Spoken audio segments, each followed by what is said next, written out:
In a healthy dyad partnership, you both bring a lot to the table.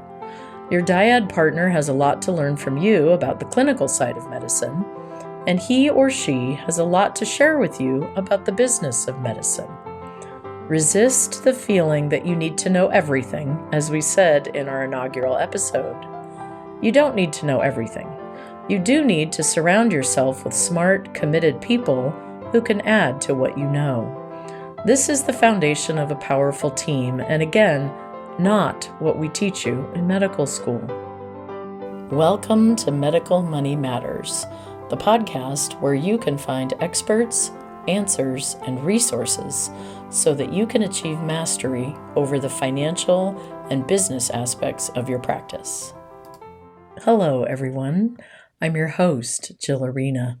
I began my career in accounting and finance, and I have more than 30 years of experience running medical groups.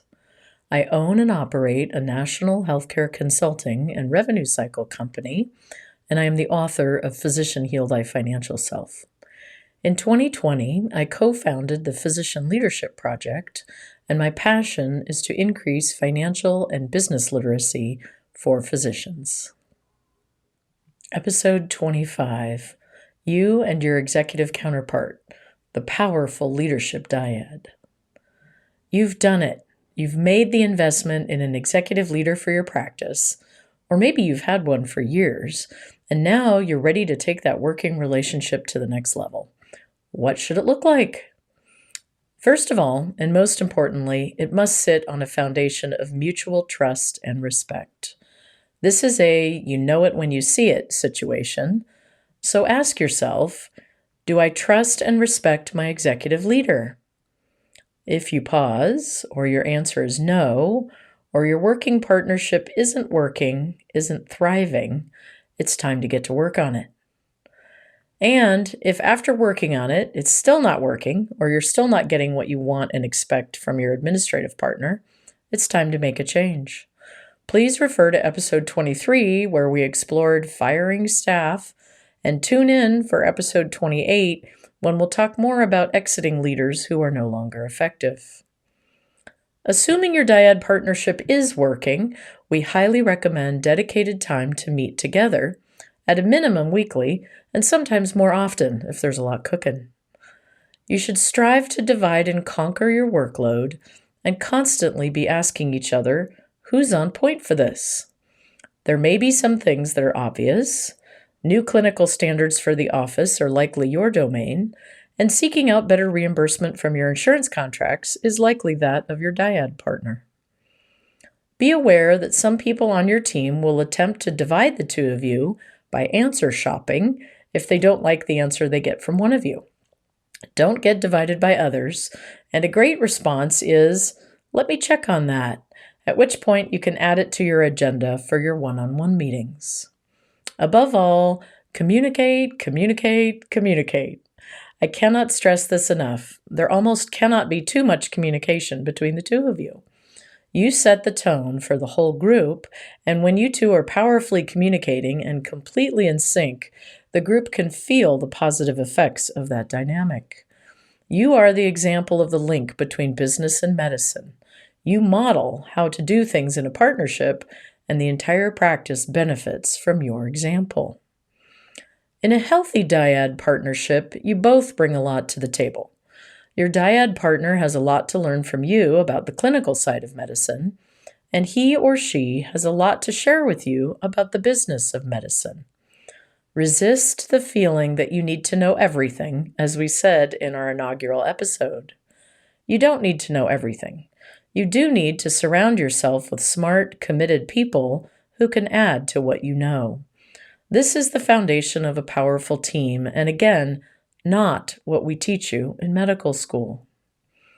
Now, even if you've been working together for a long time, I recommend you and your dyad partner do some learning about one another. There are several tools that can facilitate that. One of my favorites is the book StrengthsFinder 2.0. It is available on Amazon, and we'll include the link in the show notes. There is an envelope in the back of each book with a unique key code in it. You use it at their website to take a quick assessment, and if memory serves, it takes about 20 minutes.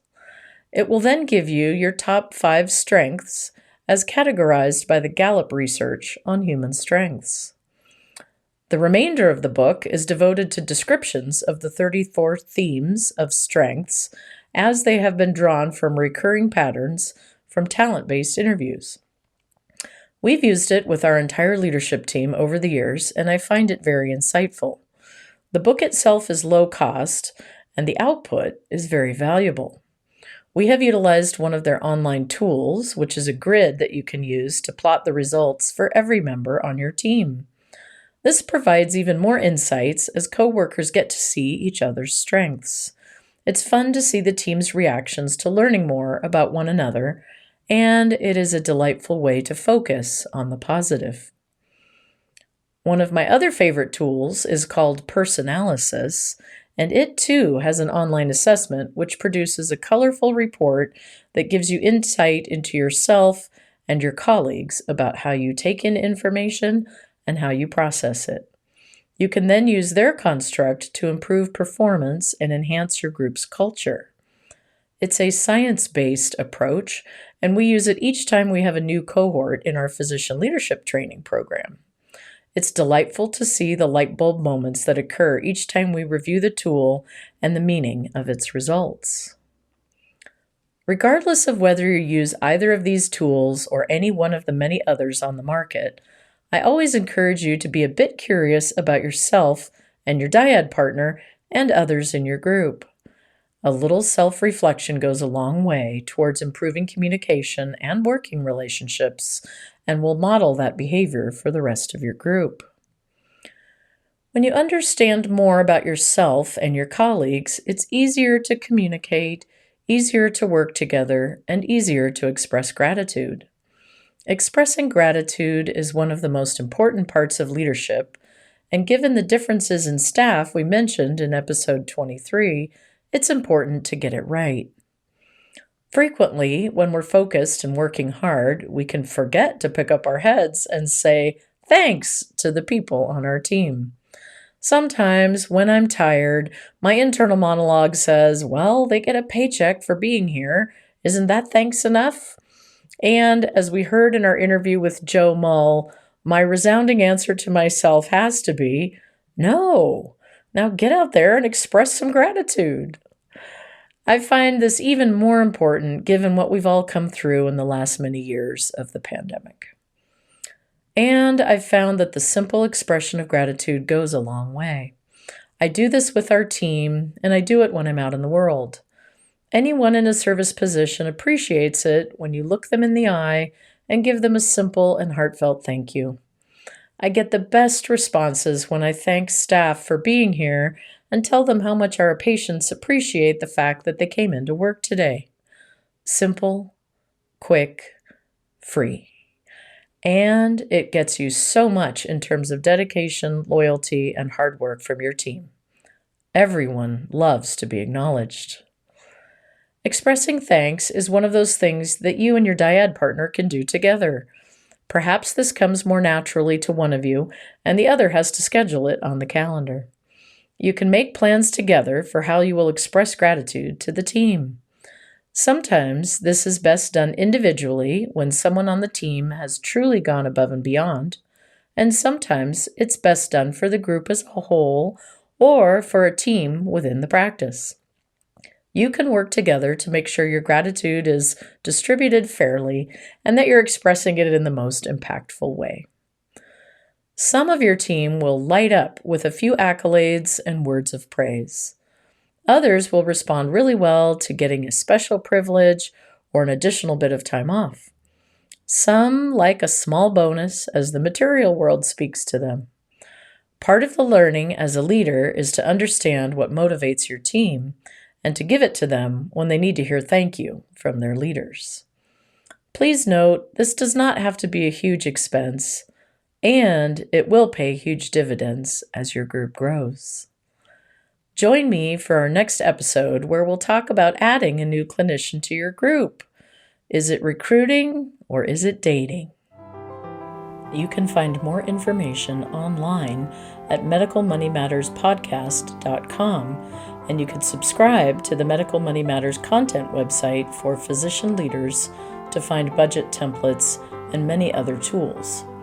We've included those links in the show notes. As I like to close out these podcasts, congratulations on taking the next step in your professional development and for making the commitment to learn about the financial and business aspects of your practice. I look forward to being on this journey with you and send you my heartfelt gratitude for all that you do for your patients all day, every day.